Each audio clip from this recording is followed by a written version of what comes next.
Hey, hello. It is Debbie Peterson, and this is another episode of Success Without Sacrifice. And this is for you specifically, busy women leaders, to be able to create more success in your career and life without sacrificing all of who you are and what's important to you in the process. And so today we're diving into uncertainty. We've been living with uncertainty for a while, haven't we? And it seems like after the year that we've just completed, to then have uncertainty in your career, at work, or even in your life is a double whammy.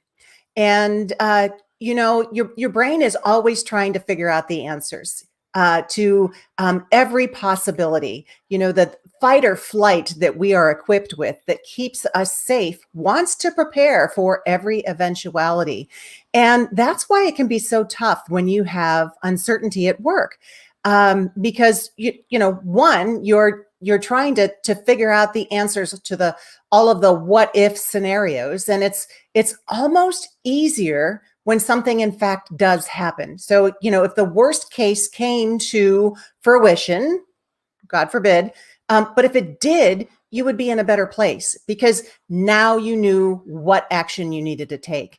But instead, with a lot of uncertainty in your life, it's just anticipating every situation, and that can really put a lot of stress on you in trying to figure it all out and trying to be fully prepared. If this is you, that you are constantly kind of Rubik's cubing situations to try to figure out, what is the way forward.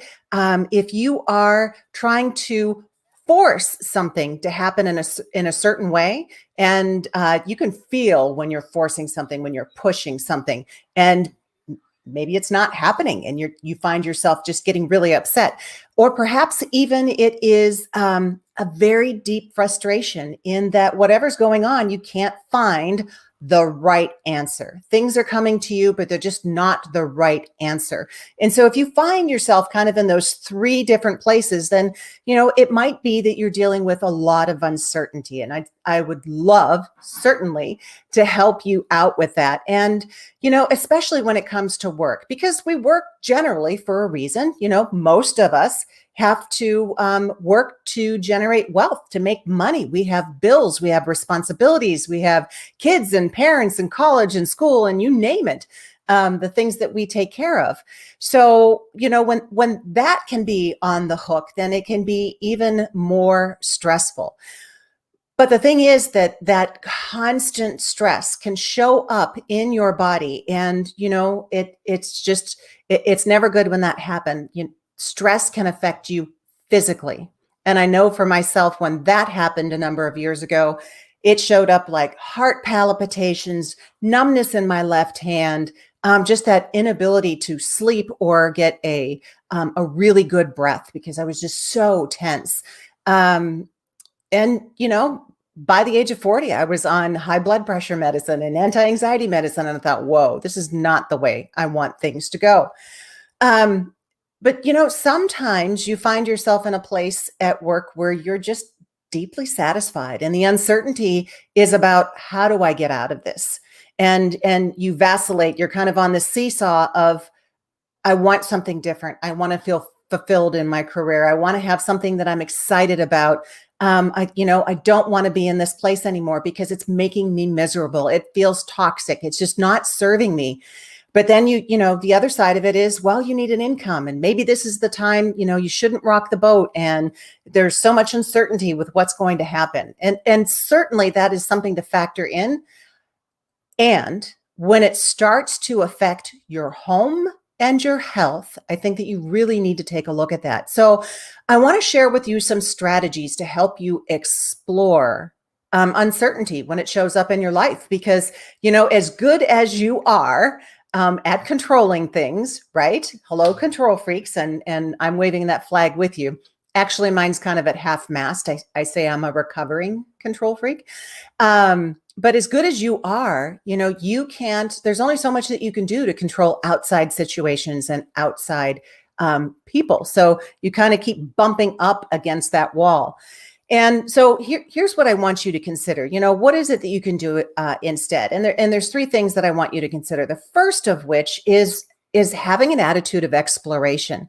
If the current situation isn't what you want, what are things that you can do that take you in the opposite direction? So if you're a little nervous about your position, things that you might do to explore is perhaps have a conversation with your boss or your manager. It might be connecting with people in your network.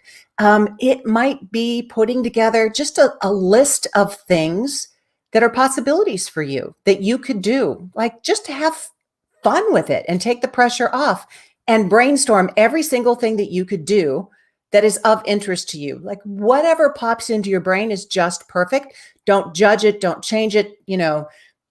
Saying, oh, I don't have the experience for that, or I'd never be able to do that. Just put it on the list. Even if it's a no-go, if it pops into your brain, just put it on the list. So your goal is to put together the biggest list possible. Because once you get your brain flowing in that direction, it's amazing what will pop up. So the first thing is to explore, especially with that attitude of curiosity. The second strategy I have for you is around mindfulness. Oh no, she's going to tell me to meditate, and I stink at meditation. Well, I'll tell you what, when it comes to emptying my mind, I stink at that too.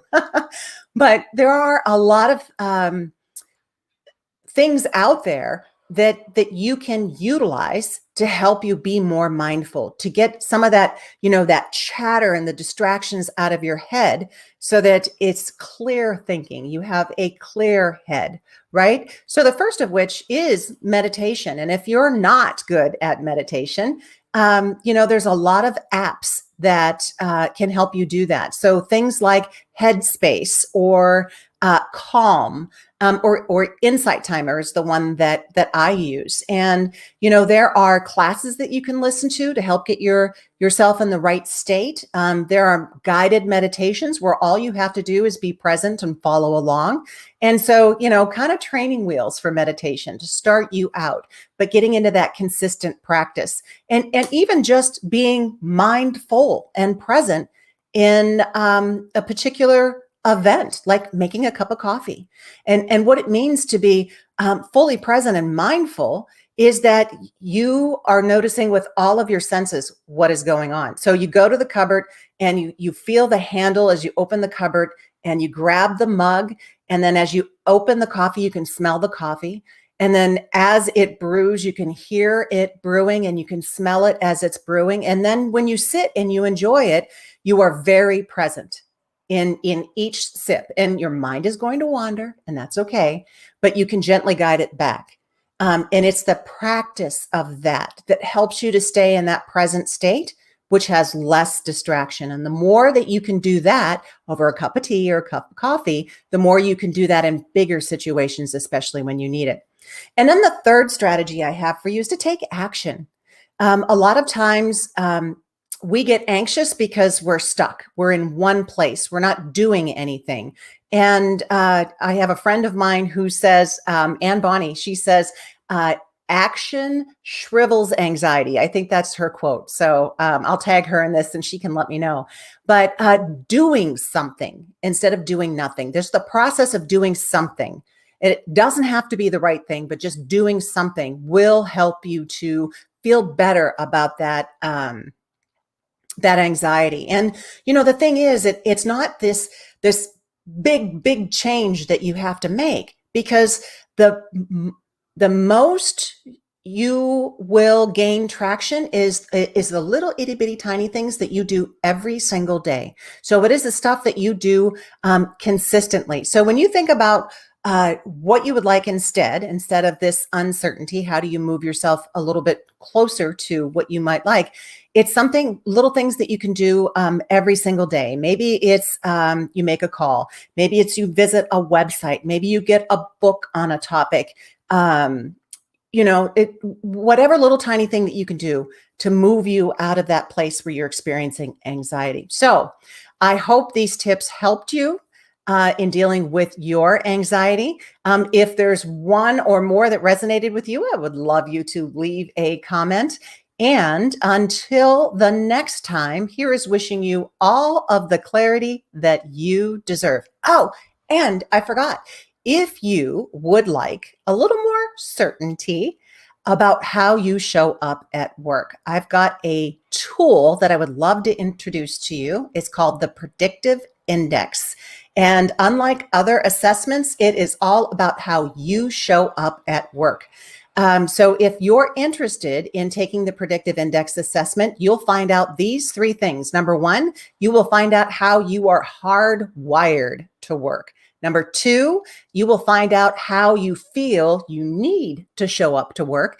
Wouldn't it be interesting to find out if you're working with yourself or against yourself? And then number three, it will give you an overview of how others see you in the workplace. So if this is a tool that interests you and you'd like to know a little bit more about it and maybe get some clarity on your career, you can go to claritywithdebbie.com and book an appointment with me, and I'll be sure to get you the Predictive Index assessment so we can discuss that on our call. So I hope you find that helpful, and we will see you soon. So bye-bye for now. Take care.